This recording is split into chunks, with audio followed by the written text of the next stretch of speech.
وہ بات جو بار بار بیان کی جا رہی ہے میڈیا سے وہ یہ ہے کہ یہ اہل تشیع ہیں یا شیعہ حضرات ہیں جنہوں نے یہ بلا وجہ کی بات اپنے مجالس کے اندر ممبروں سے اٹھا دی ہے کہ صحابہ کرام اور ازواج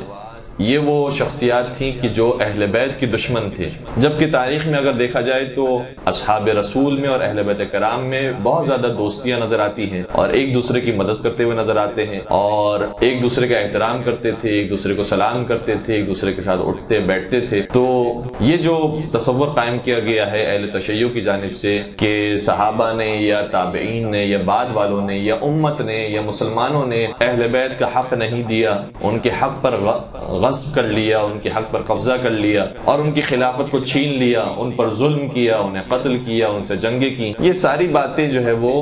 بعد کی بنائی ہوئی باتیں ہیں۔ حقیقت میں زمانہ رسول میں تو ان میں دوستیاں پائی جاتی۔ تو یہ جو کانسیپٹ لایا جا رہا ہے اور حتیٰ کبھی کبھار ہماری بھی طرف سے جو افراد ہیں وہ بھی اس قسم کی باتیں کہہ جاتے ہیں کہ ہاں ان میں تو دوستیاں تھی اور ایک دوسرے کے گھر آیا جایا کرتے تھے اور ایک دوسرے کو اماں جان کہا کرتے تھے اور نانی جان کہا کرتے تھے۔ تو اس بات کو ہائی لائٹ کرنے کے لیے کہ دیکھیں اہل بیت کرام علیہ السلام کے حق کو جو غصب کیا گیا ہے وہ ہم اہل تشیع نے 1000 سال پہلے 1000 سال بعد اس بات کو ممبروں سے اور مجالس سے بیان نہیں کیا ہے، بلکہ خود زمانے رسول کے اندر یہ بات موجود تھی۔ اور اہل سنت کتابوں سے یہ ثابت ہوتا ہے کہ صحابہ کرام اور اہل بیت کے درمیان کہیں نہ کہیں اختلاف، انتشار اور جھگڑا اور جنگیں موجود۔ کچھ مثالیں تو بہت زیادہ واضح ہیں اور اس کے بارے میں تو یعنی کوئی انکار ہی نہیں کر سکتا کہ ایسا نہیں ہوا ہے۔ مثال کے طور پر سب سے بڑی مثال تو خود بنت رسول علیہ السلام کی شہادت ہے۔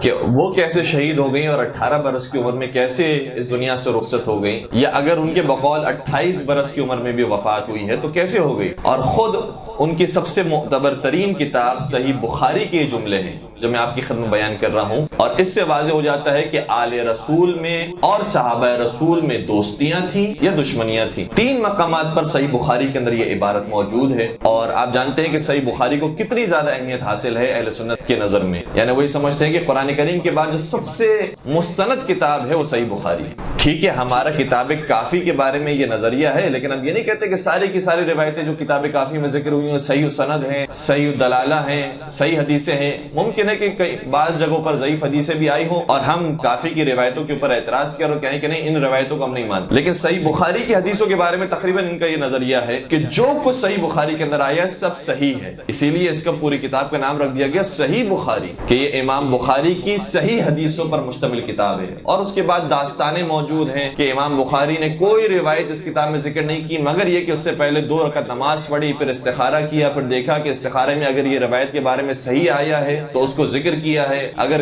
استخارے کے اندر باطل آیا ہے یا غلط آیا ہے تو اس کو ذکر نہیں کیا۔ اس قدر انہوں نے اس کو اہمیت دی ہے۔ اس کتاب کے اندر اس موضوع کے تحت 3 حدیثیں آئی ہیں جو صرف جناب سیدہ سلام اللہ علیہ کے حوالے سے بیان کر رہی ہیں۔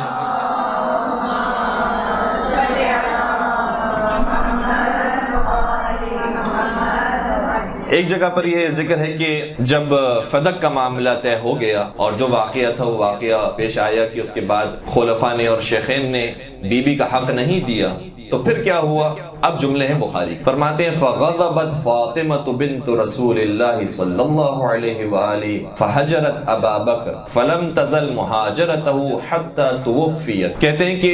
پھر سیدہ کائنات غضبناک ہو گئی اور یہ ان کا نارضایتی اور ناراضگی باقی رہی خلیفہ اول سے یہاں تک کہ شہزادی کی وفات باقی ہو گئی۔ تو اس کا مطلب یہ ہوا کہ حیات جناب سیدہ کے اندر تو خلیفہ اور شیخین راضی نہیں کر سکے بنت رسول کو، اور بنت رسول ناراضگی کے ساتھ ہی اس دنیا سے رخصت ہو گئی۔ ایک روایت دوسری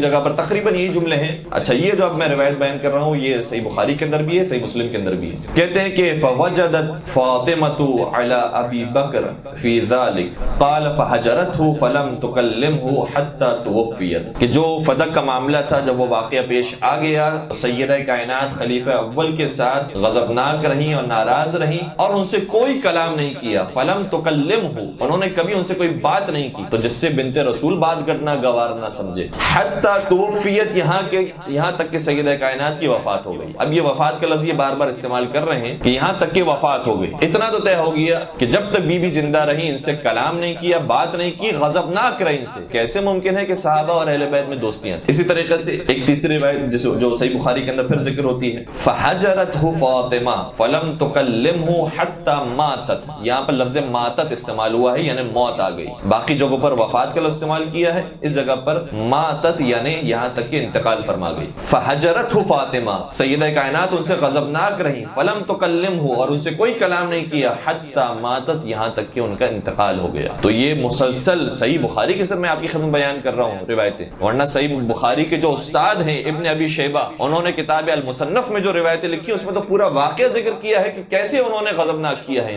کیسے بی بی کو ناراض کیا ہے، دروازہ جلایا ہے، دروازہ گرایا ہے، کیسے ستم کیا ہے ان کے اوپر، تب جا کر یہ غضبناک کی کیفیت اور بی بی کی جو ناراضگی کی کیفیت وہ پیدا ہوئی۔ تو یہ آپ نا لوگوں کو بتانے کی کوشش کریں کہ اہل بیت اور صحابہ کرام میں تو دوستیاں تھی، بالخصوص اس قسم کے افراد کے اندر اور اہل بیت کے اندر تو دوستیاں تھی۔ دیکھیں اگر ہمیں صحیح منطقی نظر سے دیکھنا ہے اور تاریخی مسائل کو حل کرنا ہے کہ دیکھیں تاریخ کے اندر یہ واقعہ بھی پیش آیا ہے، اس کے بعد جناب سیدہ صحابہ سے یا بالخصوص ان افراد سے غضبناک رہی ہیں، اور پھر اپنا عقیدہ بھی بچانا ہے۔ اگر ہمیں تاریخی مسائل کو حل کرتے ہوئے اپنے عقیدے کو دیکھنا ہے تو پھر ایسا ہم نہیں کر سکتے کہ تاریخ کو تبدیل کر دیں، تاریخی حقائق کو ہم بدل دیں اور جو تاریخ سے نتائج نکلتے ہیں ان کو ہم تبدیل کر دیں، بلکہ جو عقیدہ ہم نے رکھا ہوا ہے اس عقیدے کو بدلنا پڑے گا۔ تاریخ کو ہم نہیں بدل سکتے، جو تاریخ میں واقع آ گیا ہے، جو طے شدہ چیزیں ہیں اس کو ہم بدل نہیں سکتے ہیں، جس کو بدل سکتے ہیں وہ ہمارا عقیدہ ہے، وہ ہمارا سوچنا ہے، وہ ہمارا نظریہ ہے، اس کو ہم تبدیل کر سکتے ہیں۔ یہ بالکل ایسے ہی کہ جیسے کوئی ریاضی کا سوال آتا ہے ہمارے سامنے اور ہم نے ایک فارمولا لگایا، اس فارمولا لگانے کے بعد وہ نتیجہ صحیح نہیں نکلا تو ہم یہ نہیں کہیں گے کہ یہ سوال غلط ہے، سوال تو صحیح ہے اپنی جگہ پر، ہمیں فارمولا صحیح لگانا پڑے گا، ہمیں اپنی ایکویشن صحیح لگانی پڑے گی تاکہ آنسر صحیح آئے۔ تو جو فارمولا لگانا ہے وہ فارمولا اس جگہ پر صحیح اپلائی کرنا پڑے گا،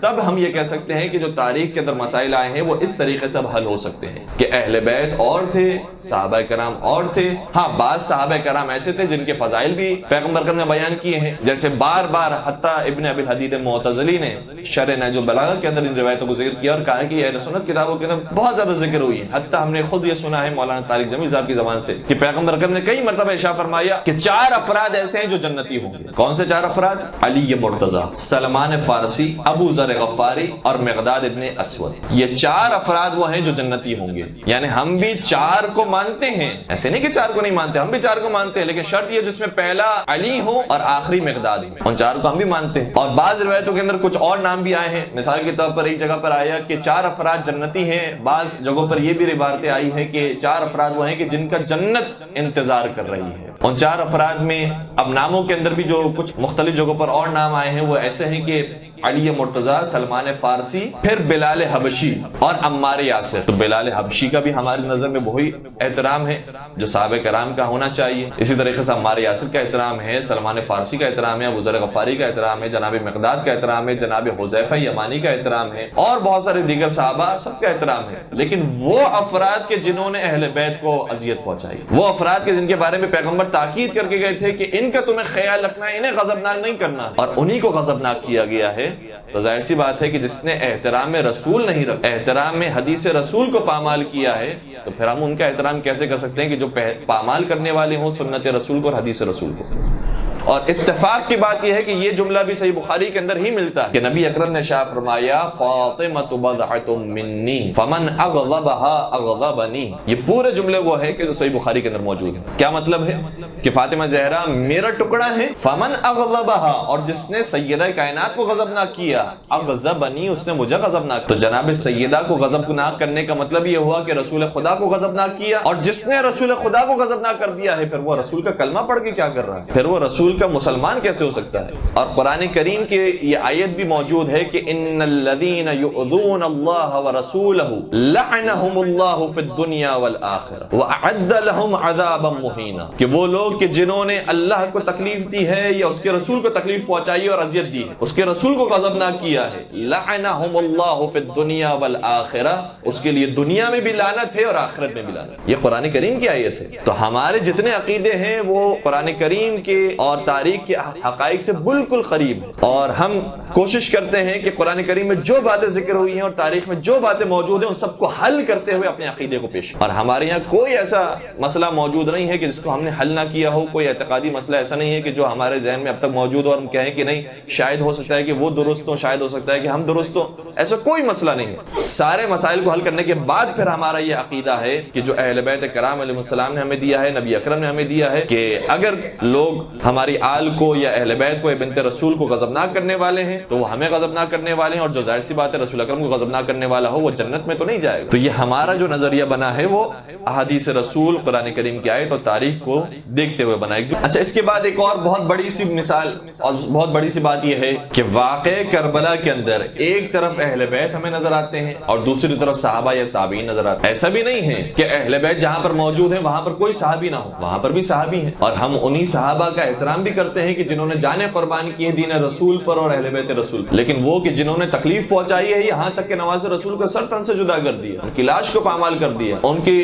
تلوار کو چھین لیا، ان کی زرہ کو چھین لیا، ان کے لباس کو اتار دیا، ان کے امامے کو چھین لیا، حتیٰ ان کی انگلیاں کاٹ دی، ان کی گردن کاٹ دی، کیا پھر ان کا احترام کیا جائے؟ کہ جن کو رسول اکرم اپنے سینے سے لگایا کرتے تھے، کہا کرتے تھے حسین منی وانا من حسین، کہ میں حسین سے ہوں، حسین مجھ سے ہے۔ کیسے ممکن ہے کہ پھر ان افراد کا کہ جو زمانہ رسول میں صحیح موجود تھے لیکن انہوں نے دین رسول کا خیال نہیں رکھا، ان کا احترام کیا؟ اور آپ محسوس کریں کہ واقع کربلا میں جو یزیدی لشکر کے اندر افراد موجود ہیں وہ کون ہیں؟ عمر ابن سعد۔ یہ کون ہے؟ جس کا باپ سعد ابن ابی وقاص، سعد ابن ابی وقاص صحابی رسول، تو ان کا بیٹا عمر یہ کربلا کے واقعے میں مولا حسین کے مقابلے پر ہے۔ اسی طریقے سے حسین بن نمیر، اس کا باپ بھی صحابی رسول میں سے، لیکن وہ مولا کے قاتلوں میں، حتیٰ جو ہم کہتے ہیں کہ مولا حسین کے سر اقدس کو جو ذبح کیا ہے وہ شمر ملون نے کیا تھا، تو بعض روایتیں کہتی ہیں کہ حسین ابن نمیر نے کیا تھا، بعض روایتیں کہتی ہیں سنان ابن انس نے کیا تھا، اور اس طریقے سے بھی علماء نے اس بات کو حل کیا ہے کہ ممکن ہے کہ ان تینوں نے ایک دوسرے کا ساتھ دیتے ہوئے کام کیا ہو۔ تو جنہوں نے حرمت رسول کا خیال نہیں رکھا ہے، کیسے ممکن ہے ان کے بارے میں کیا ہے کہ ان کی تو دوستیاں تھیں، یعنی آپ ہماری بات چھوڑ دیجئے،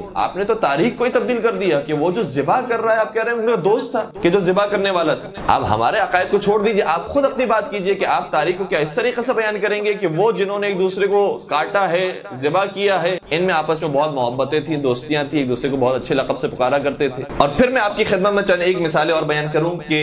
جس کے بعد یہ ظاہر ہو کہ یہ جو بغض اہل بیت ہے یا بغض علی ابن ابی طالب ہے یہ خود زمانے رسول اکرم حضرت محمد مصطفیٰ صلی اللہ علیہ وسلم کے درمیان موجود ہے۔ ایک آیت نازل ہوتی ہے جو دو مقامات پر قرآن کریم میں موجود ہے، سورہ یاسین کے اندر بھی ہے، سورہ بقرہ کے اندر بھی ہے۔ ارشاد ہوتا ہے کہ انا نحن نحیی الموتى ونكتب ما قدموا وآثارهم وكل شيء احصيناه في امام مبين۔ اس آیت کا مطلب کیا ہے؟ انا نحن نحیی الموتى، ہم ہیں جو مردوں کو زندہ کرتے ہیں، ونكتب ما قدموا وآثارهم، اور ان باتوں کو لکھتے ہیں کہ جنہیں وہ انجام دے چکے ہیں، اور ان باتوں کو بھی لکھتے ہیں کہ جنہیں انہوں نے انجام تو پہلے دیا تھا لیکن اس کے آثار ابھی تک باقی ہیں۔ کسی نے مسجد تعمیر کروا دی، کسی نے مدرسہ تعمیر کروا دیا، کسی نے کالج تعمیر کروایا، کسی نے اسکول تعمیر کروایا، کسی نے درخت لگا دیا، کسی نے سبیل لگا دی، کسی نے کنواں کھود دیا، کوئی بھی ایسا کام کیا ہے کہ جس کے آثار باقی ہیں، اس سے لوگ ابھی بھی فائدہ اٹھا رہے ہیں، تو وہ اس دنیا سے چلا گیا ہے، لیکن چونکہ آثار باقی ہیں لہذا وہ آثار کو بھی اس کے نام اعمال میں لکھا جائے۔ اور اسی طریقے سے اگر کوئی بری اولاد چھوڑ کر گیا ہے، فتنہ فساد چھوڑ کر گیا ہے، برائیاں چھوڑ کر گیا ہے، تو جو اب تک ان برائیوں پر عمل کر رہا ہے، اسی فتنے پر چل رہا ہے، اس کی جتنی بدکاریاں ہیں اس کا بھی گناہ اس کے نام اعمال میں لکھا جائے گا۔ یہاں تک بات بیان کرنے کے بعد قرآن کریم نے کہا وَكُلَّ شَيْءٍ أَحْصَيْنَاهُ فِي إِمَامٍ مُبِينٍ، اور خدا نے ہر چیز کو محصور کر دیا ہے امام مبین کے اندر۔ جب یہ آیت کریمہ نازل ہوئی تو دو بزرگ، دو بڑی شخصیات کہ جو مسلمانوں کی نگاہ میں سب سے بڑی شخصیات ہیں، پہلی اور دوسری شخصیت، وہ آئی نبی اکرم کی خدمت میں اور اس آیت کو لے کر آئی اور کہا کہ یا رسول اللہ، اس آیت میں جو امام مبین کا لفظ استعمال ہوا ہے اس سے کیا مراد؟ اب دیکھیں عجیب روایت کا انداز ہے، جب ہم خدا وہ موقع دکھائے کہ جب زمانے کے امام کے خدمت میں ہم حاضر ہو سکیں، تو جب ہم نبی اکرم کی آل رسول کی خدمت میں جائیں گے تو ہم جب سوال کریں گے تو ایسے تو نہیں کہ سوال کریں گے بھی اور خود بھی جواب بھی دے رہے ہوں گے، سوال کریں گے، انتظار کریں گے کہ وہ کیا جواب دیتے ہیں اس سوال، لیکن یہ عجیب انداز ہے کہ دو بزرگ پہنچتے ہیں نبی اکرم کی خدمت میں اور کہتے ہیں کہ یا رسول اللہ، اس میں جو امام مبین کا لفظ استعمال ہوا ہے اس سے مراد کیا ہے؟ اور سوال کرنے کے بعد خود جواب بھی دیتے ہیں، کہتے ہیں کیا اس سے مراد تورات ہے؟ اس سے مراد تورات ہے نا، یعنی ان کا دل یہ تھا کہ امام مبین سے مراد پیغمبر اکرم کہہ دیں کہ تورات ہے، کہ خدا نے ساری چیز کا علم محصور کر دیا ہے تورات کے اندر۔ دل تو یہ چاہ رہا تھا. نبی اکرم نے شاہ فرمایا نہیں، اس سے مراد تورات نہیں ہے. عرض کرنے لگے پھر اس سے مراد انجیل ہوگا کہ انجیل میں خدا نے سارا علم محصور کر دیا ہے. نبی اکرم نے فرمایا نہیں، انجیل بھی مراد نہیں ہے. عرض کرتے ہیں کہ پھر اس سے مراد قرآن کریم ہوگا، قرآن کریم نے سارا علم موجود ہے. اچھا، اس مقام پر نبی اکرم نے فرمایا نہیں، اس آیت میں امام مبین سے مراد قرآن کریم بھی نہیں. اب جب یہ پریشان ہو گئے تو ان کی پریشانی کو حل کیا مولا متقیان کی تشریف آوری نے، اور مسجد میں یہ سوال و جواب کر رہے تھے. مسجد کے اندر مولا متقیان نے قدم رکھا اور جیسے نگاہ مصطفیٰ چہرے علی مرتضیٰ پر پڑی، فرمانے لگے ہوا ھذا انہ الامام الذی احصى اللہ تبارک و تعالی فیہ علم کل شیء. یہی تو وہ امام ہے، یہ وہ امام ہے کہ جس امام کے اندر خدا نے سارا علم دنیا کا محصور کر دیا ہے. اب جو تمہیں چاہیے وہ علی مرتضیٰ سے پوچھو. تمہیں علم دین چاہیے تو علی مرتضیٰ سے لو، علم دنیا چاہیے تو بھی علی مرتضیٰ سے لو، کیونکہ کائنات کا سارا علم محصور کیا ہے. تو دنیا کے اندر اور کائنات کے اندر صرف دین نہیں ہے، دنیاوی مسائل بھی ہیں. اگر تمہیں دنیاوی مسائل کا حل چاہیے تو علی مرتضیٰ کے پاس آؤ، دینی مسائل کا حل چاہیے تو علی مرتضیٰ کے پاس آؤ، علم تفسیر جاننا چاہتے ہو علی مرتضیٰ کے پاس آؤ، علم فقہ جاننا چاہتے ہو علی مرتضیٰ کے پاس آؤ، علم حدیث جاننا چاہتے ہو علی کے پاس آؤ، علم فلسفہ جاننا چاہتے ہو علی کے پاس آؤ، علم عرفان جاننا چاہتے ہو علی کے پاس آؤ، علم طب جاننا چاہتے ہو علی کے پاس آؤ، علم ریاضی جاننا چاہتے ہو علی کے پاس آؤ، علم نجوم جاننا چاہتے ہو علی کے پاس آؤ، علم حیض جاننا چاہتے ہو علی کے پاس آؤ. دنیا اور آخرت کے اور زمین و آسمان کے اور مشرق و مغرب کے کوئی بھی علم ایسا ہے جو تم جاننا چاہتے ہو تو علی کے دروازے پر آؤ. بلکہ اس سے بڑھ کر اگر تم اپنی نمازوں کے اندر آداب سیکھنا چاہتے ہو تو آداب نماز سکھائیں گے علی، آداب زکوٰۃ سکھائیں گے علی، آداب جہاد سکھائیں گے علی، آداب انفاق سکھائیں گے علی، آداب شجاعت بتائیں گے علی، آداب سخاوت بتائیں گے علی، آداب سیاست سکھائیں گے علی، آداب خلافت سکھائیں گے علی. دنیا جہاں کے کوئی بھی مسئلے کو لے کر آنا چاہو تو علی کے دروازے پر آؤ، علی ہر مسئلے کا حل جانتے ہیں. تو اس واقعے سے، اس روایت سے اتنا تو طے ہو گیا کہ یہ چاہتے تھے کہ یہ فضیلت کسی اور کو حاصل ہو جائے، علی کا نام نہ ہے، لیکن نبی اکرم نے بیان فرمایا کہ امام مبین سے مراد علی مرتضیٰ کی ذات گرامی. اسی طرح کے ایک اور واقعہ، اب کتنے ہی واقعے ہیں، میں چند ایک نمونے آپ کی خدمت بیان کر رہا ہوں تاکہ یہ ذہن سے ہماری بات کم از کم نکل جائے. جو ہم اب تک ممبروں سے مجالس سے سنتے آئے ہیں کہ غصب کیا ہے انہوں نے حق، ظلم ڈھایا ہے انہوں نے اہل بیت کے حق میں، یہ حقیقت ہے، کوئی اس کے اندر فلسفہ افسانہ نہیں ہے. ایک واقعہ جس کو صحیح ستہ کی کتابوں نے نقل کیا ہے، ظاہراً صحیح بخاری میں تو شاید اشارہ موجود ہے، صحیح مسلم کے اندر تھوڑی سی تفصیل موجود ہے، اور شرح نہج البلاغہ میں ابن ابی الحدید معتزلی نے پوری تفصیل کے ساتھ اس واقعے کو لکھا ہے، اور انہوں نے کہا ہے کہ یہ واقعہ اہل سنت کتاب مناقب میں علامہ خوارزمی نے بھی لکھا ہے. یہ سارے اہل سنت حوالے ہیں، بہت مشہور واقعہ ہے. واقعہ کیا ہے؟ ایک دن نبی اکرم کی خدمت میں کوئی بہترین سا کھانا پیش کیا گیا، اور اس کھانے کے بارے میں بھی مختلف الفاظ ہیں. یعنی ویسے تو لفظ استعمال ہوا ہے کہ پرندے کا گوشت پیش کیا گیا، اور اگر اس کا شاید آج کے زمانے میں اور ہمارے بر صغیر کے کھانوں میں اگر اس کا شمار کریں اور اس کو ہم تشبیہ دیں تو اس کا شمار بریانی کے ساتھ ہوگا. تو وہ پیغمبر اکرم کی خدمت میں بہترین کھانا پیش کیا گیا. جیسے یہ کھانا آیا نبی اکرم نے دعا فرمائی. یہ دعا ذکر ہے. کیا دعا فرمائی؟ فرمانے لگے اللہم اعتنی بأحب خلقک الیک و الی یأکل معی من ھذا الطیر. پروردگارہ بھیج دے اس کو جو تیرا بھی سب سے زیادہ محبوب ہے اور میرا بھی سب سے زیادہ محبوب ہے، تاکہ میں اس کے ساتھ بیٹھ کر یہ پرندہ کھاؤں، تاکہ میں اس کے ساتھ بیٹھ کر یہ کھانا کھاؤں. اب نبی اکرم کے خادم جن کا نام بھی ذکر ہوا ہے انس بن مالک، وہ موجود تھے. جیسے انہوں نے نبی اکرم کی دعا کی کہ محبوب ترین بندہ بھیج دے، خدا رسول اکرم نے یہ دعا کی ہے کہ خدا مجھے محبوب ترین آدمی بھیج دے. تو انس بن مالک یہ کہتے ہیں کہ میرا دل چاہا کہ کوئی میرے قوم کا، میرے قبیلے کا آدمی آ جائے اور وہ اس کو یہ لقب مل جائے کہ وہ محبوب مصطفیٰ بھی ہے اور محبوب رسول اور محبوب خدا بھی ہے. تو ابھی جب نبی اکرم کے جملے ختم ہوئے تھے دستک ہوئی، اور جیسے دروازے کو انس بن مالک نے کھولا تو کیا دیکھا؟ علی موجود ہے. جیسے ہی مولا متقیان کو دیکھا، اب دیکھیں بغض علی کتنا موجود ہے، فوراً سے دروازہ بند کر دیا، دروازہ بند کر دیا۔ نبی اکرم نے پھر دعا کی، یہ دوبارہ سے دعا کی، اللہم اعتنی بأحب خلقک الیک و الی یأکلوا معی۔ اب میں جو روایت آپ کی خدمت بیان کر رہا ہوں جس جگہ سے، روضۃ الواعظین فتح نیشاپوری کی کتاب، اس کے اندر پھر یہاں پر جا کے جملہ تھوڑا سا تبدیل ہو جاتا ہے، یأکلوا معی من ھذا الطائر، پروردگارہ بھیج دے اس کو کہ جو تیرا بھی محبوب ہے میرا بھی محبوب ہے، تاکہ میں اس کے ساتھ بیٹھ کر یہ کھانا کھاؤں۔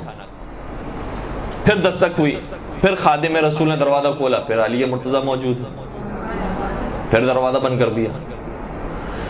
تیسری مرتبہ پھر نبی اکرم نے دعا کی کہ اللہم اعتنی بأحب خلقک الیک و الی یأکلوا معی من ھذا الطائر، کہ پروردگارہ بھیج دے اس کو جو تیرا بھی سب سے زیادہ محبوب ہے میرا بھی سب سے زیادہ محبوب ہے، تاکہ میں اس کے ساتھ بیٹھ کر کھانا کھاؤں۔ پھر دستک ہوئی، پھر علی مرتضیٰ تھے۔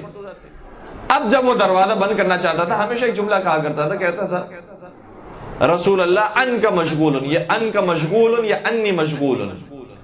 کہ رسول اکرم ابھی مصروف ہیں، ابھی وقت نہیں ہے ان کے پاس، آپ بعد میں آئیے گا۔ جب تیسری مرتبہ یہ جملہ کہا تو پھر مولا متقیان کو جلال آیا، کہا کیا رسول اکرم واقعا مصروف ہے؟ اور یہ جیسے علی مرتضیٰ کی آواز کے بلند ہونا تھا، فوراً سے رسول اکرم تک وہ آواز پہنچی، سوال کیا اے انس یہ بتاؤ کون ہے دروازے پر؟ کہا علی بن ابی طالب، علی بن ابی طالب موجود ہیں۔ کہا پھر بیچتے نہیں کیوں نہیں ان کو؟ جب علی مرتضیٰ تشریف لائے، سوال کیا نبی اکرم نے علی سے کہ یہ بتائیے آپ اتنی دیر سے کیوں تشریف لائے؟ کہا میں دیر سے نہیں آیا، میں کئی مرتبہ آیا، لیکن ہر مرتبہ آپ کی خادم نے کہا کہ آپ مصروف ہیں، آپ مصروف ہیں، آپ مصروف ہیں، اس لیے میں یہاں پر آپ کی خدمت میں نہیں آ سکا۔ اب سنیے گا کہ روایت کا جملہ یہ ہے، نبی اکرم ارشاد فرماتے ہیں کہ اے علی، اگر تم میری اس دعا کرنے کے باوجود دروازے میں نہیں داخل ہوتے اور میری خدمت میں نہیں آتے تو میں پھر یہ اشاروں میں دعا نہیں کرتا کہ اے خدا بھیج دے اس کو کہ جو تیرا بھی محبوب ہے میرا بھی محبوب ہے، بلکہ میں باقاعدہ نام لے کر یہ دعا کرتا ہے پروردگار بھیج دے علی مرتضیٰ کو۔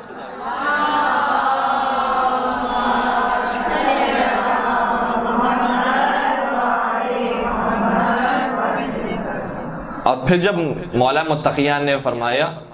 کہ میں تو بار بار آیا لیکن آپ کی خادم نے کہا کہ آپ مصروف ہیں، تو پھر نبی اکرم نے خادم کو بلایا،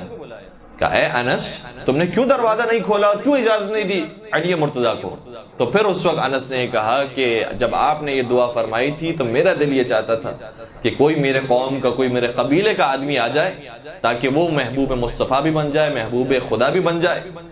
لیکن میں نے کیا دیکھا کہ ہر مرتبہ علی آپ کے دعا کے بعد آتے ہیں، اور اس لیے میں دروازہ بند کرتا رہا یہاں تک کہ آپ نے کہا کہ مجھے علی مرتضیٰ کو بھیج دو میری خدمت میں، اور میں نے علی مرتضیٰ کو اجازت دی۔ اس واقعے سے بھی کیا ظاہر ہوتا ہے کہ کیسا رشتہ تھا علی مرتضیٰ میں اور باقی افراد میں اور باقی اصحاب میں۔ اگر محبت تھی، دوستیاں تھیں تو پہلے ہی دروازہ کھول کے سب سے پہلے مولا کائنات کو آنے دینا چاہیے تھا۔ تو یہ دوسرا واقعہ ایسا ہے، دوسری مثال ایسی ہے کہ جس سے ظاہر ہوتا ہے کہ دوستیاں ایسی نہیں تھی کہ جس کا آپ نے بیان کیا کہ یہ دونوں شیر و شکر ہو کر رہا کرتے تھے اور ایک دوسرے کا خیال رکھا کرتے تھے، ایک دوسرے سے اس کے سامنے اٹھا بیٹھا کرتے تھے اور پیار محبت تھی۔ اس زمانے میں ہی چاہتے تھے کہ جو فضائل امیر المومنین ہے وہ فضائل ہمیں مل جائیں، اور قرآن کریم کی آیت بھی ہے جو انہی جیسے افراد کے بارے میں آئی ہے، ام یحسدون الناس علی ما آتاہم اللہ من فضلہ، کیا لوگ اس بارے میں حسد کرتے ہیں کہ جن چیزوں کو اور جن نعمتوں کو جن فضائل کو اللہ نے بعض لوگوں کو عطا کیا، ام یحسدون الناس، کیا لوگ حسد کرتے ہیں ان چیزوں کے اوپر کہ جنہیں اللہ نے عطا کیا اپنے فضل سے؟ تو کچھ کوالٹیز ایسی ہوتی ہیں کہ جنہیں پروردگار عطا کرتا ہے، اور یہ صلاحیت چونکہ ان کے اندر موجود تھی لہذا پروردگار نے مزید ان کو عہدے عطا کیے، مزید منصب عطا کیے۔ البتہ یہ آیت ہمارے آپ کے لیے بھی ہے کہ اگر ہمارے رشتہ داروں کے اندر بھی ہے اور ہمارے بھائیوں بہنوں کے اندر یا ہمارے دوسرے سسرالی رشتہ دار ہوں، اپنے نسبی رشتہ دار ہوں، ان کے درمیان کسی کو مال زیادہ عطا کیا ہے، کسی کو علم زیادہ عطا کیا ہے، کسی کو شہرت دی ہے، کسی کو کوئی منصب دیا ہے، تو حسد نہ کریں۔ پروردگار نے بعض لوگوں کے اوپر خاص فضل کیا ہے، اور عام طور پر ہم جیسے جو بندے خدا ہیں پروردگار نے ہم میں سے بعض کو کچھ دیا ہے تو کچھ نہیں دیا ہے، اسی طریقے سے بعض کو کچھ دیا ہے تو کچھ نہیں دیا ہے۔ اس لیے ایک دوسرے سے حسد کرنے سے ہم بھی پرہیز کریں، اور اس زمانے کے لیے بھی جب یہ آیت نازل ہوئی کہ جن کو پروردگار نے اپنا خاص فضل و کرم کیا ہے وہ حسد نہ کریں ان لوگوں سے کہ جن پر پروردگار نے اپنی نعمتیں نازل کی ہیں۔ اور پھر اس کے بعد قرآن کریم کی ایک اور آیت بھی ہے کہ جس میں ارشاد ہوتا ہے کہ یا ایھا الذین آمنوا کونوا قوامین للہ شہداء بالقسط ولا یجرمنکم شنآن قوم علی الا تعدلوا اعدلوا هو اقرب للتقوی۔ قرآن کریم یہ کہتا ہے کہ اے صاحبان ایمان، پروردگار کی خاطر گواہی دینے کے لیے کھڑے ہو جاؤ۔ وَلَا يَجْرِمَنَّكُمْ شَنْآنُ قَوْمٍ عَلَىٰ أَلَّا تَعْدِلُوا، اور خبردار ایسا نہ ہو کہ دیکھیں گواہی جب دی جاتی ہے کسی قوم کے بارے میں تو اگر کوئی اچھی گواہی کی بات ہو اور اپنا آدمی ہو تب تو انسان بڑھ چڑھ کر گواہی دیتا ہے، لیکن کوئی دوسرا ہو اور غیر ہو تو اس وقت خاموشی اختیار کرتا ہے۔ یہ آپ تھوڑا سا اس آیت کو محسوس کیجئے گا اہل بیت کے تناظر میں، کہ اہل بیت کے فضائل کو اگر تم دیکھ رہے ہو تو فضائل کو بیان کرو، گواہی دو۔ وَلَا يَجْرِمَنَّكُمْ شَنَآنُ قَوْمٍ عَلَىٰ أَلَّا تَعْدِلُوا، اور خبردار کسی قوم کی دشمنی تمہیں عدل کے راستے سے نہ ہٹا دے۔ اعدلوا، عدل کے راستے پر رہو، هُوَ أَقْرَبُ لِلتَّقْوَىٰ، یہ تقویٰ سے قریب ہے۔ تو انسان انصاف سے کام لے، جہاں پر فضائل موجود ہیں اس کو فضائل کو بیان کرے۔ اور یہ بھی آپ نے حالیہ جو کلپس آئی ہیں اس کے اندر سنا ہوگا کہ بعض اہل سنت علماء کی زبان سے خود اعترافی جملہ نکلا ہے کہ ہم نے اہل بیت کے حق میں ناانصافی کی ہے، جو فضائل کا ان کا حق بنتا تھا وہ ہم نے ممبروں سے بیان نہیں کیا ہے۔ تو خود وہ تسلیم کر رہے ہیں، مان رہے ہیں کہ اہل بیت کا جو حق تھا اور منصب تھا اس کو ہم نے بیان نہیں کیا ہے، ہم نے عدل سے کام نہیں لیا ہے۔ اور قرآن یہ کہہ رہا ہے کہ خبردار کسی قوم کی دشمنی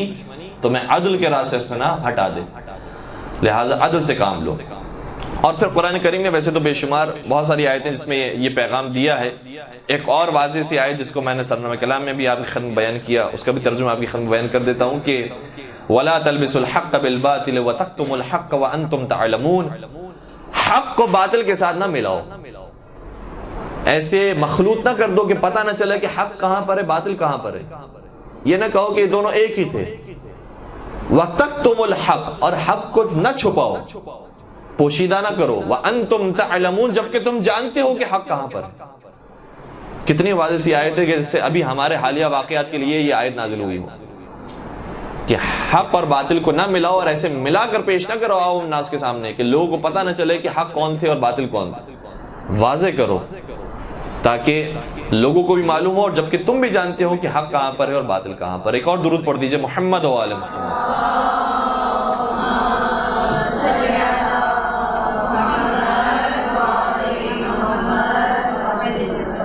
اچھا ویسے تو پھر اور بہت سارے واقعات ہیں، جنگ صفین ہے، جنگ جمل ہے، جنگ نہروان ہے، جب جب مقابلہ ہو رہا ہے مولا متقیان کے سامنے، وہ افراد ہیں کہ جو مسلمان تھے اور زمانے رسول کے اندر انہوں نے اسلام قبول کیا تھا، ان کا مقابلہ ہو رہا ہے مولا متقیان کے ساتھ۔ اور پھر اہل سنت نظریہ بھی یہ ہے جو اب بڑے بڑے یہاں کے جو علماء کرام ہیں انہوں نے بھی بیان کیا اپنی زبان سے کہ ہمارا بھی عقیدہ ہے کہ ان ساری جنگوں میں جو جو علی کے مقابلے پر آیا ہے وہ باطل تھا اور علی مرتضی حق پر تھے، لیکن پھر ان کا بعد کا جملہ یہ ہوتا ہے کہ لیکن ہاں انہوں نے توبہ کر لی، انہوں نے معافی مانگ لی، ان کی دوستیاں ہو گئی، انہوں نے افسوس کا اظہار کیا۔ اچھا ایک واقعہ بھی اتفاق سے ہمارے ذہن میں آیا، شیخ مفید جب جوان تھے تو ایک بہت بڑے اہل سنت عالم دین کی خدمت میں آئے، اور وہ اہل سنت عالم دین مغرور متکبر بھی تھے، اپنے علم کا انہیں غرور تھا، اور شیخ بھی تھے، بوڑھے تھے۔ شیخ مفید جب تشریف لائے تو اس عالم نے کہا کہ بچہ کون آ گیا ہمارے سامنے، کہا ان کے کچھ سوالات ہیں، ان کے سوالات کے آپ جوابات دیجئے۔ شیخ مفید نے اس وقت سوال کیا کہ دیکھیں ہمارا تو عقیدہ یہ ہے کہ مولا متقیان کو نبی اکرم نے غدیر کے میدان میں مولا بنایا تھا اور امام بنا کر گئے تھے، فرمایا تھا من کنت مولاہ فہذا علی مولا۔ کیا آپ اس روایت کو نہیں مانتے؟ کہتے ہیں ہاں یہ روایت تو ہے، لیکن اب روایت کا کیا بھروسہ، ہو سکتا ہے کہ ضعیف ہو سکتا ہے کہ صحیح ہو۔ ہم تو تاریخ کو مانتے ہیں کہ تاریخ میں کیا آیا تھا، کیونکہ تاریخ میں جو آیا ہوتا ہے وہ محسوس چیز ہوتی ہے اور پوری زندگیاں اس کے اوپر قائم ہوئی ہوتی ہیں اور پوری قومیں اس کے اوپر قائم ہوئی ہوتی ہیں، تو تاریخ میں تو ہمیں یہ نظر آتا ہے کہ نبی اکرم کے بعد خلیفہ اول آ گئے تھے، خلیفہ ثانی آئے تھے، خلیفہ ثالث آئے تھے، پھر مولا کائنات آئے تھے۔ تو جو ترتیب تاریخ میں ہمیں نظر آتی ہے، ہمیں اسی ترتیب کے مطابق امام ماننا چاہیے۔ انہوں نے کہا کہ اچھا آپ روایت کو نہیں مانتے، تاریخ کو مانتے ہیں، یہ آپ کی باتوں سے ظاہر ہو رہا ہے، تو مجھے بتائیے تاریخ ہی کے اندر یہ آیا ہے کہ بہت سارے تھے کہ جو علی کے مقابلے پر آئے تھے۔ یہ تاریخ ہے کہ کئی سارے تھے کہ جنہوں نے جنگیں کی ہیں علی سے۔ جنگ صفین تاریخ کا حصہ ہے، جنگ جمل تاریخ کا حصہ ہے، جنگ نہروان تاریخ کا حصہ ہے۔ مجھے بتائیے آپ اس موقع پر کس کو صحیح مانتے، کس کو غلط؟ کہا کہ جو علی کے مقابلے پر آیا غلط تھا، وہ خلیفہ وقت تھے، جو آیا وہ غلط تھا، لیکن انہوں نے بعد میں توبہ کر لی تھی۔ فوراً سے شیخ مفید نے کہا دیکھیں جو توبہ کی تھی وہ روایت ہے، وہ روایت ہے، اس روایت کے بارے میں نہیں معلوم کہ وہ صحیح ہے یا صحیح نہیں ہے، لیکن تاریخ یہ کہتی تھی انہوں نے جنگیں کی۔ تو اگر آپ کا یہی قانون ہے کہ آپ تاریخ کو مانتے ہیں، روایت کو نہیں مانتے ہیں، تو پھر یہاں پر بھی تاریخ کو مانیے کہ جو علی کے مقابلے پر آیا وہ سب باطل تھے، اور پھر ان کی توبہ ہوئی یا نہیں ہوئی یہ روایت کا حصہ ہے، اسے ہم نہیں مانتے۔ تو یہ تو بہت واضح سی بات ہے کہ مولا کائنات کے مقابلے پر آئے ہیں، اور یہ وہ افراد تھے کہ جو زمانے رسول میں کلمہ پڑھنے والے تھے، مسلمان تھے، صحابہ رسول تھے، اور یہ آئے ہیں مقابلے پر۔ اب اس میں سے یہ اس کا مطلب یہ جنگ اگر ہو رہی ہے تو کوئی مذاق تو نہیں ہو رہا، کوئی بچوں کا کھیل تو نہیں ہے، باقاعدہ گردن اوڑ رہی ہیں، خون بہہ رہا ہے، ہزاروں کی تعداد میں لاشیں موجود ہیں، اور لاشیں صرف نہیں ہیں، گھرانے تباہ برباد ہو گئے، کتنی خواتین بیوہ ہو گئی، کتنے بچے یتیم ہو گئے۔ تو جنگ اگر ہو رہی ہے، آپ فرض کیجئے جو آج کل کے ماحول کے اندر جو عراق کی جنگ ہوئی ہے، افغانستان کی جنگ ہوئی ہے، اب یمن کے اندر حالات خراب ہیں، شام کے اندر حالات خراب ہیں، تو ایسے تو نہیں کہ پھول پھینکے جا رہے ہیں، جنگیں ہو رہی ہیں، خون بہہ رہا ہے، لوگ مر رہے ہیں، زخمی ہو رہے ہیں،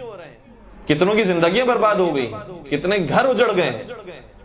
تو یہ دونوں آپس میں جب لڑنے کے لیے آئے ہیں، اور جو ایک دوسرے کو کافر سمجھ کر اور واجب القتل سمجھ کر لڑنے کے لیے آئے ہیں، اگر اس جنگ کے اندر مولا کائنات شہید ہو جاتے تو کیا پھر آپ یہی کہتے کہ وہ تو صحابہ تھے، وہ تو ازواج تھیں، لہٰذا وہ بھی ٹھیک تھے، یہ بھی ٹھیک تھے؟ قتل ہو گئے مولا کائنات، اگر ہو جاتے، جو ان کا ارادہ تو یہی تھا، ظاہر سی بات ہے قتل کرنے کے ارادے سے آئے تھے، جنگ کرنے کے لیے، تو اگر مولا متقیان خلیفہ چہارم جو آپ کی نظر میں خلیفہ چہارم ہے، اگر وہ شہید ہو جاتے اور قتل کرنے والے یہ افراد ہوتے تو پھر بھی انہیں سلام پیش کیا جا رہا ہوتا، یہ ثابت کیا جا رہا تھا کہ ان کے اندر دوستیاں موجود ہیں، یہ محبت تھی ان کے اندر۔ بہت واضح سی بات ہے کہ کوئی دوستی نہیں تھی، ایک دوسرے پر ظلم کرنے والے تھے، ایک دوسرے پر کیا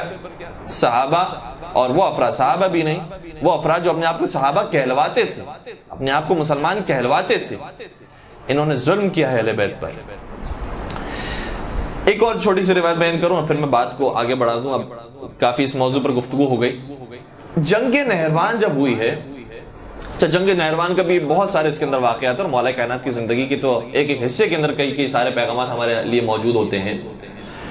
جنگ نہروان کا بھی آغاز ہو رہا تھا، سامنے لشکر موجود ہے، لشکر کی تعداد 12,000 تھی۔ مولا متقیان نے کہا کہ اب جنگ تو شروع ہوگی، یہ خلیفہ وقت کے خلاف جنگ ہو رہی ہے، جنگ کا آغاز کیا جائے۔ لیکن دیکھیں مولا متقیان کا اخلاق کیا تھا، وہی اخلاق ہے جو نبی اکرم کا اخلاق تھا، کہ کوشش کرتے تھے کہ کوئی بے گناہ مارا نہ جائے، بلا وجہ کوئی قتل نہ ہو۔ جس کو ہم مارنے کے لیے جا رہے ہیں، جس کو قتل کرنے کے لیے جا رہے ہیں، واقعی وہ ایسا ضدی شخص ہے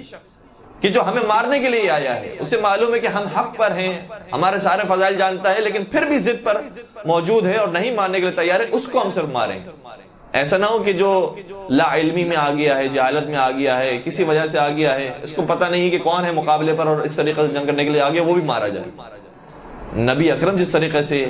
جنگ کے اندر اخلاق کی رعایت کیا کرتے تھے، اسی طریقے سے مولا کائنات نے بھی اخلاق کی رعایت کی۔ 12,000 کا لشکر موجود تھا۔ مولا نے کہا کہ پہلے میں ان کے پاس جاؤں اور انہیں بتاؤں کہ تم کس کے مقابلے پر کھڑے ہو، اور انہیں احادیث رسول یاد دلاؤں کہ دیکھو رسول اکرم نے یہ فرمایا تھا، اور اس جنگ کو یاد دلاؤں کہ نبی اکرم نے فرمایا تھا یہ جنگ ہوگی، اور جو علی کے مقابلے پر ہوگا وہ باطل پر ہوگا، جو مارا جائے گا وہ جہنم میں جائے گا۔ مولا کائنات نے ان کی خدمت میں آ کر خطبہ بیان کیا، اور جو پورا خطبہ بیان کیا ہے اور اپنے فضائل کو بیان کیا ہے، نبی اکرم کی حدیث کو بیان کیا ہے، اس کا نتیجہ یہ نکلا کہ 12,000 میں سے 4,000 نے کہا کہ ہم علی سے جنگ نہیں لڑ سکتے، اور انہوں نے خوارج کے لشکر کو چھوڑ دیا۔ مولا متقیان نے جب یہ حالت دیکھی، پھر دوبارہ سے کھڑے ہوئے، پھر خطبہ بیان کیا، پھر اپنے فضائل کو بیان کیا، اور ان باتوں کو بیان کیا کہ مزید وقت مل گیا کہ اب ہو سکتا ہے کہ اب بھی کسی پر اثر ہو اور وہ پھر ہم سے جنگ سے دور ہو جائے اور اس طریقے سے راہ ہدایت پر آ جائے۔ جب پھر دوبارہ سے خطبہ بیان کیا، روایت کہتی ہے پھر تقریباً 4,000 لوگ وہ تھے کہ جو الگ ہو گئے، کہ ہم علی سے نہیں لڑ سکتے۔ تیسری مرتبہ پھر خطبہ بیان کیا کہ اب ہو سکتا ہے کہ مزید اور افراد ایسے ہوں کہ جو جہنم سے نکل آئے، جنت کے راستے کی طرف آ جائیں، کم از کم ہم سے جنگ نہ کریں، نہ اس طرف جائیں نہ اس طرف آئیں۔ پھر خطبہ بیان کیا، پھر اپنے فضائل کو بیان کیا، لیکن اب کوئی ایسا نہیں تھا کہ جو اس لشکر سے نکلا۔ اب وہ لشکر تیار رہا کہ اب ہمیں لڑنا ہے مولا کائنات کے خلاف۔ اور جب جنگ کا آغاز ہوا تو مولا کائنات نے پہلے اشارہ فرما دیا کہ ہم میں سے 10 سے بھی کم افراد ہوں گے کہ جو مارے جائیں گے، اور تمہارے 10 سے بھی کم افراد وہ ہوں گے جو زندہ رہیں گے۔ اور جو مولا کائنات نے بیان فرمایا تھا ویسا ہی ہوا۔ جب جنگ کا خاتمہ ہوا تو یہ 4,000 کا 4,000 لشکر واصل جہنم ہوا، سوائے 10 سے کم افراد کے۔ اور مولا کائنات کے لشکر میں سب کے سب کامیاب ہوئے اور سب کے سب زندہ رہے، سوائے 10 سے کم افراد کے، یعنی 8-9 افراد وہ تھے کہ جو شہید ہوئے ہیں، باقی سب زندہ رہے اور کامیاب ہوئے۔ اور سامنے کے لشکر میں صرف 7 اور 8 افراد وہ تھے کہ جو زندہ رہے، باقی سب واصل جہنم ہوئے۔ جب یہ جنگ ختم ہو گئی تو اس جنگ کی اطلاع مدینے میں چھوٹی اماں تک پہنچی، اور جب بی بی تک یہ اطلاع پہنچی تو انہوں نے کہا کہ جنگ میں کیا ہوا بتاؤ۔ بتایا گیا کہ یہ ہوا، وہ مارا گیا، وہ مارا گیا، اور مولا کائنات کے لشکر میں صرف 10 سے کم افراد وہ تھے کہ جو شہید ہوئے، باقی سب زندہ رہے اور علی مرتضیٰ کامیاب ہو گئے۔ اس وقت بی بی نے سوال کیا، یہ بتاؤ کہ فلاں شخص کو کس نے مارا؟ اس شخص کا نام روایتوں میں 2 انداز سے آیا ہے، اور یہ بات وہ ہے کہ جو شرح نہج البلاغہ میں ابن ابی الحدید بیان کر رہے ہیں اہل سنت عالم دین۔ اچھا، یہ شرح نہج البلاغہ وہ ہے کہ جو وہابیوں کا جو سافٹ ویئر ہے المکتبۃ الشاملہ، اس سافٹ ویئر کے اندر بھی یہ کتاب موجود ہے، یعنی اس کتاب کو وہ بھی مانتے ہیں۔ عجیب بات یہ ہے کہ شرح نہج البلاغہ تو موجود ہے لیکن نہج البلاغہ موجود نہیں ہے، یعنی نہج البلاغہ انہوں نے نہیں رکھی اپنے سافٹ ویئر کے اندر۔ 16,000 کتابیں رکھی ہیں، سائے ستہ رکھی ہیں، سائے ستہ کی شروحات رکھی ہیں، ساری چیزیں رکھی ہیں۔ نہج البلاغہ جو خود ان کے چوتھے خلیفہ کا کلام ہے وہ نہیں رکھا، لیکن جو اپنے اہل سنت عالم دین کی کتاب ہے وہ رکھی، شرح نہج البلاغہ کے نام سے۔ شرح نہج البلاغہ میں ابن ابی الحدید معتزلی یہ لکھتے ہیں کہ انہوں نے سوال یہ کیا کہ مخدج یا دوسرا نام ذو الثدیہ، زال اور فے تھے، ذو الثدیہ، مخدج یا ذو الثدیہ، سوال کیا کہ اسے کس نے مارا؟ بتایا کہ علی مرتضیٰ نے مارا۔ کہا کیا واقعاً علی مرتضیٰ نے مارا ہے؟ کہا جی علی مرتضیٰ نے مارا۔ کہا عجیب بات ہے، مجھے تو عمر ابن عاص نے کہا کہ اس نے مارا ہے۔ کہا نہیں، عمر ابن عاص تو موجود ہی نہیں تھا۔ مولا متقیان نے، امیر المومنین نے، علی ابن ابی طالب نے اسے واصل جہنم کیا، مخدج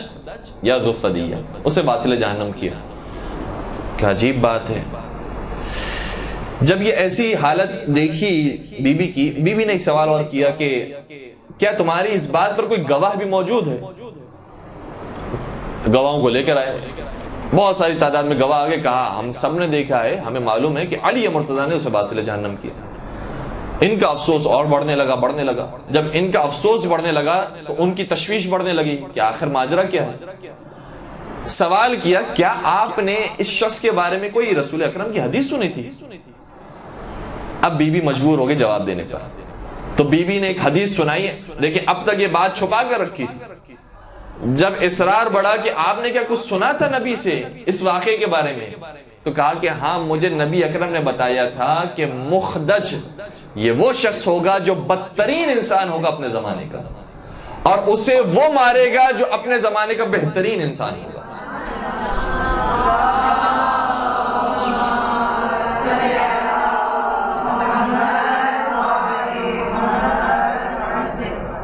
اسے وہ مارے گا جو حق پر ہوگا، اسے وہ مارے گا جو محبوب خدا اور محبوب رسول خدا ہوگا۔ تو کتنے فضائل تھے کہ جن کو چھپایا گیا ہے، اور چھپانے والے کون تھے، اور پھر اس کے باوجود یہ کہا جاتا ہے کہ ان میں دوستیاں موجود تھی۔ تو اب اتنی اگر سادہ سی بات بھی عوام الناس نہ سمجھ سکے تو پھر اب تو یہی کہا جائے گا کہ یا تو جان بوجھ کر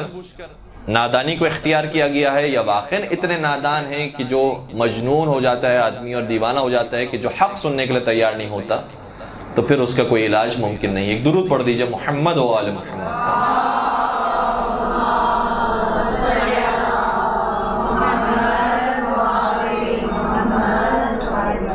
یہاں تک ہم نے موضوع کو بیان کیا ہے، گرچہ اس کے اندر اور بھی بہت ساری باتیں موجود ہیں کہ